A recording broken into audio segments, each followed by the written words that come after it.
Welcome back to another video on my Honda CB500F. Today I'll be installing some crash bars. Not because I expect to crash, but in the event that I ever tip the bike over, these will help to protect the bike a little bit. So it's an easy job. There's only 2 bolts on each side that you have to undo. There are a couple things to consider when doing this, and I'll talk about that along the way. But first, I'll show you the tools that you need to complete the job. Let's quickly take a look at the tools and parts you're going to need for this job. One is your shop manual to find out the torque specs for each of the fasteners you're going to be messing with. The parts will be the 2 new fasteners included in the kit with the plugs for the tubes of the crash bars. You will need a 3/8 inch drive ratchet, a couple torque wrenches to get these to the torque spec, and then an 8mm hex for the new fasteners, and then a 14mm socket for the factory fasteners, and then some 3/8 very short extensions and 1/2 inch drive short extensions. And that's it. It's a really easy job. So with those tools in mind, some of the things that you must consider is that if you unbolt all 4 bolts before you reinstall anything, there isn't going to be very much supporting the engine in the chassis, and so it may drop out of the chassis or make the bike do something weird. Don't do that. Just do one side at a time. Another thing to consider is that there are some aluminum spacers in here. I can show you a close-up of that as well. And so you're gonna have to make care that those don't get misplaced or swapped around. There's only one way they can go in. Just be careful with what you're doing. Now I'm only gonna show you the left-hand side of the bike today because the right-hand side is gonna be exactly the same, and my videos tend to drag on a little longer than they should anyway. So for the sake of brevity, only one side. Another consideration is that with this kit from Puig or Puig, I'm not sure. I think it's a Spanish company or something. I'm not sure if these holes actually line up perfectly. They seem like they're a little bit too close together, so I may have to drill this one out a little bit.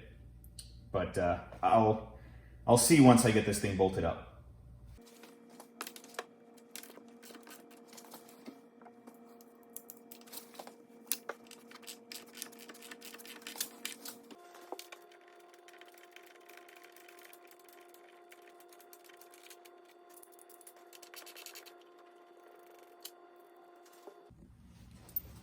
So this came out very easily.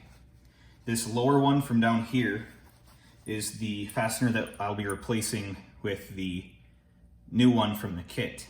Something that I want to make sure is that the total distance, or like the length of thread that's engaging in the block, is going to be roughly the same between the 2 fasteners. So if I feed these 2 together here, and I have to also account for pretty much double that thickness. So if I kind of estimate where double that thickness would be, and then I have to double that up on there, it's going to be about the same length. So this one I think will work just fine.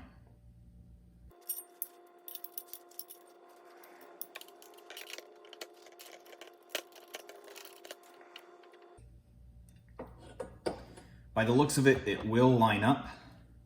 So I'm just gonna go ahead and get this one aligned as well. I will say, they actually turned some pretty nice aluminum parts for the engine mounts there. I like that.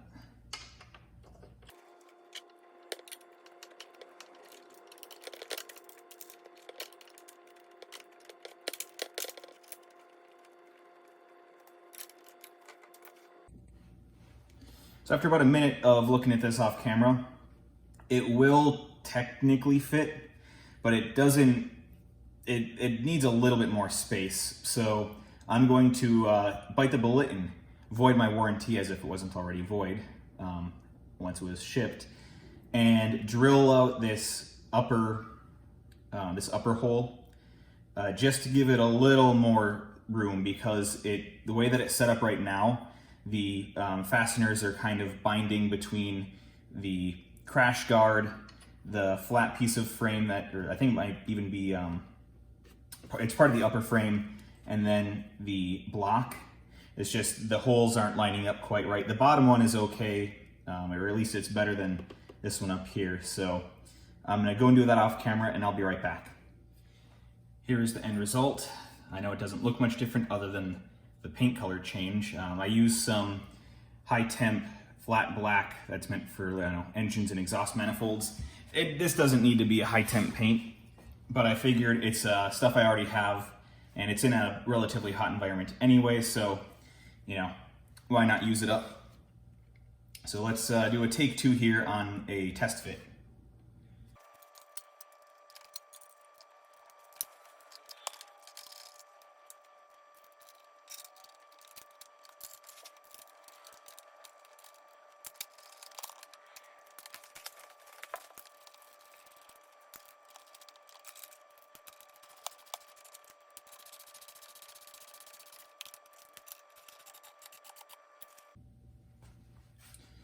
Well, with a little bit of back and forth and persuading, I was able to get it in, and I think it looks all right.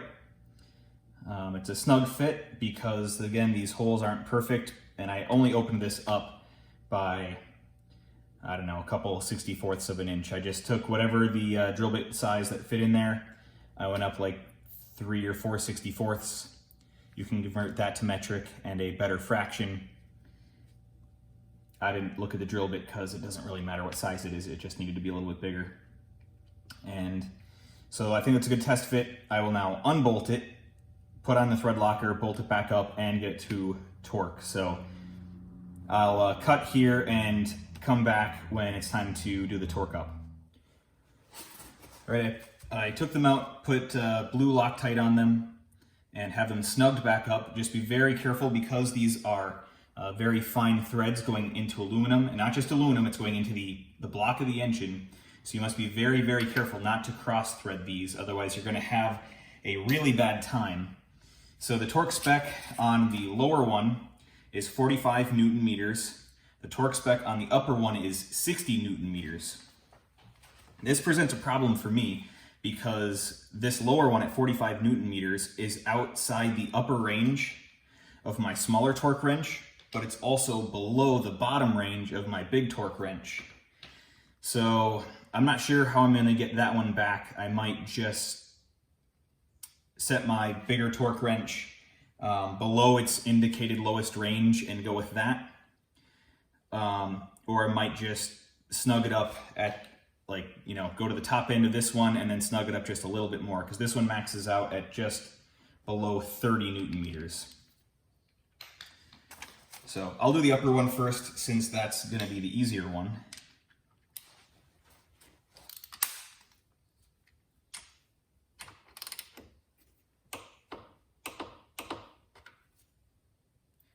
All right, so that was just a kind of a preset at 20 Newton meters. And now I will go for the full 60.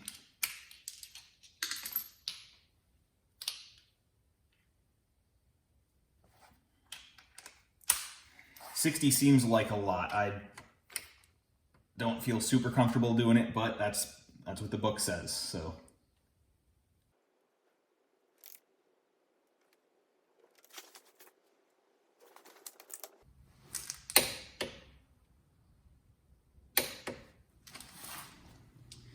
All right, so that one is at 60. And again, the bottom range on this one is like 54 or 52 Newton meters. Yeah, it's 54 Newton meters is the bottom of the range on this one. And that's gonna be too much, so I really don't wanna go over on these, so I'm gonna set the small one to 30 Newton meters and then just go a little bit further than that.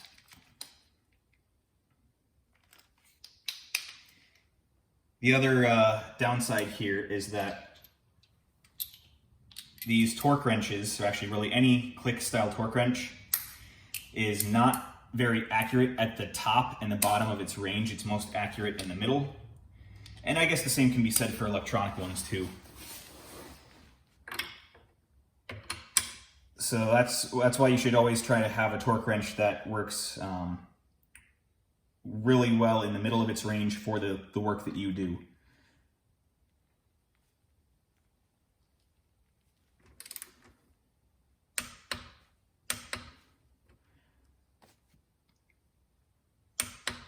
All right, so that's about a little over 30 Newton meters. I'm gonna give it maybe another 1/16 of a turn and just call that good. And then I'll make sure that I'll retorque these after a few dozen or a few hundred miles of riding, just to make sure that they're still, you know, torqued up properly. And that's actually a good maintenance thing to do with all the major fasteners of the bike, is retorque them and always check up on them, because they can vibrate loose over time, and you don't want one of these things popping loose while you're driving on the road. All right, I think that will do. So that's all it takes. I'm gonna do the other side off camera. And I'm pretty happy. I think that looks all right. I'll get a wider angle shot. All right, I think that looks pretty good. It doesn't seem distracting from the look of the bike.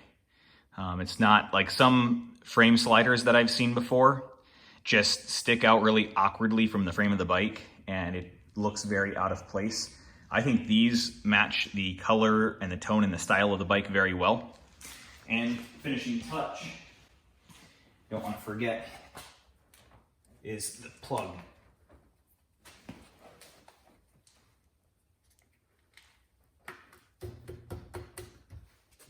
I'll get a mallet.